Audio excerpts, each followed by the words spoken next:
김대식 박사님께서 지금 윤석산 교수님의 말씀에 대한 보완의 말씀을 준비해 오셨습니다.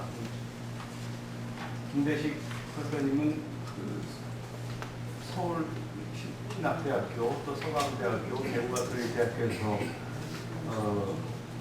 공부하셨고요. 환경 문제 또 함석헌 사상이나 종교적 영성 문제를 두고두고 통찰하시면서 또 작품을 많이 남기고 계신 분입니다. 현재 대구가톨릭대학교 대학원 종교학과 강사로 계십니다. 김대식 박사님 박수로 환영해 주시기 바랍니다. 10분 이내로 방금 소개받은 김대식이라고 합니다. 통합에 대한 개인적인 연구가 깊지 못함에도 불구하고 저에게 정말 맡겨주신 분교나 감사드립니다.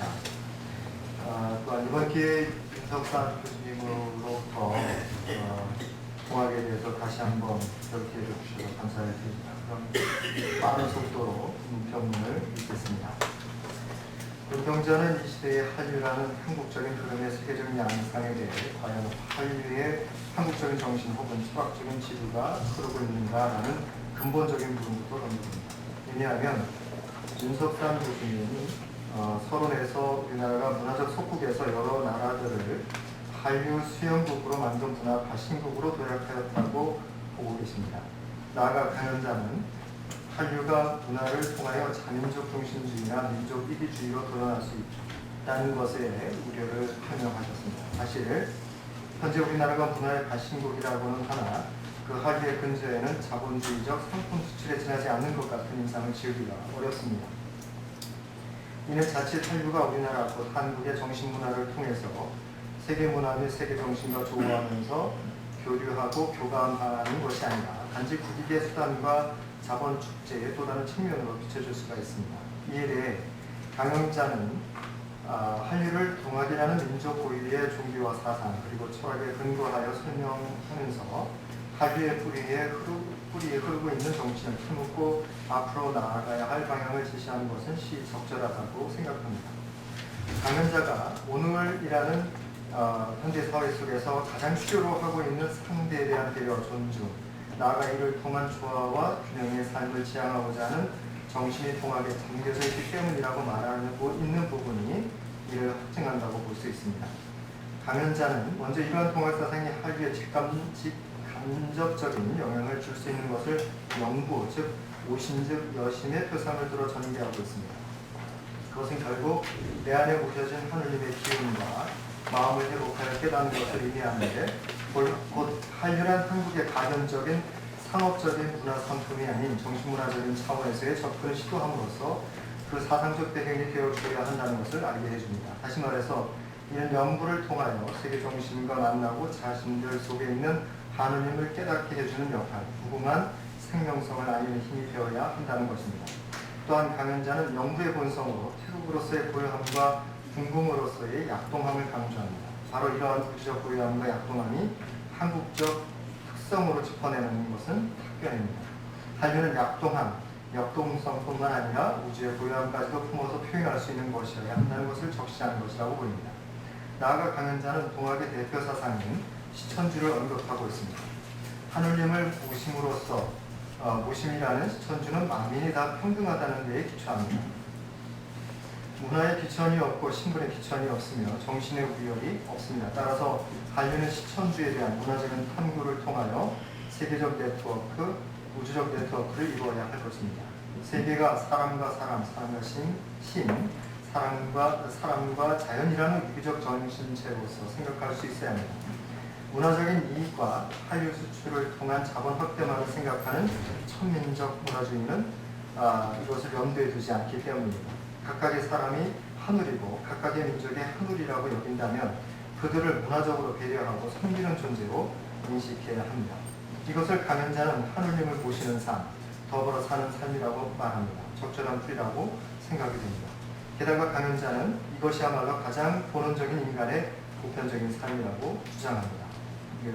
아랫부분은 교수님께서 인용하신 부분입니다.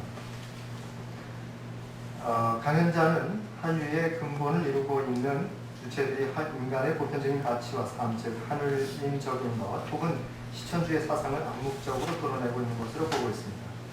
그것의 구체적인 사상적 근거를 사인요천으로 제시하고 있습니다. 사람을 하늘림같이 섬기라는 뜻은 강연자가 말하고 있듯이 곧 섬김과 모심의 사회적 실천과 다르지 않습니다. 어쩌면 한류를 향한 접근으로 볼 때 섬김과 모심의 사인요천은 문화적 실천, 한류의 세계적 실천 사상이 되어야만 합니다. 앞에서 말했듯이 문화적 발신국과 문화적 상품 수출국으로서의 한국을 넘어서 동학이라는 민족 정신을 기반으로 한 세계 정신과의 교류와 교감이라면 동학은 마땅히 상대에 대해서 존중하고 배려하는 세계적 우주적 실천으로 자리를 잡아야 합니다. 이와 같은 동학 사상은 단순히 한류의 문화 상품이나 문화 자본의 수출로만 그치는 것이 아니라 각 민족의 종교 영성과도 만날 수 있을 것입니다. 강연자가 현대적 삶의 새로운 영성을 불어넣어줌으로 새로운 차원의 삶을 이룩하게 할 수 있는 매우 소중한 가르침이 된다고 역설하고 있는 것이 이것을 강조합니다. 한류는 단지 한국적인 문화 콘텐츠, 한국적인 외모, 한국적인 이야기, 한국적인 언어인 한글 등의 세계적 전달에 그치는 것이 아니라 그 밑바닥에 흐르고 있는 한국적인 영성과 세계적 영성이 교류할 때에 지구촌의 삶이 더 성숙하고 그리고 풍요로워질 수가 있을 것입니다. 마지막으로 강연자는 생명들이 만나 서로 어우러져 살면서 그 생명을 새로운 삶으로 강화시키는 적합운생을 논함과 동시에 만유의 공생과 상생, 균형과 조화에 대해서 강조하면서 논문을 마무리를 짓고 있습니다. 다소 긴 내용이라 이미 언급된 내용이라 살펴보시면 되겠습니다. 다음 페이지입니다. 한류는 분명히 한국적인 것의 문화와 발신이기도 하지만 크게 보면 이렇듯 문화와 문화의 공생과 상생이자 균형과 조화라고 볼 수 있습니다. 나아가 그것은 한 문화가 다른 문화를 종속 말살시키는 파괴가 아니라 서로 어우러짐이 있는 생명적인 것의 나눔, 우주 생명적 교감, 생태 형성의 예술적 승화까지도 길어 올릴 수 있는 것이 되어야 합니다. 그런데 우리는 그것의 원료나 에너지 혹은 철학적, 사상적, 종교적 기반을 동학에서 길어 올릴 수 있다고 봅니다.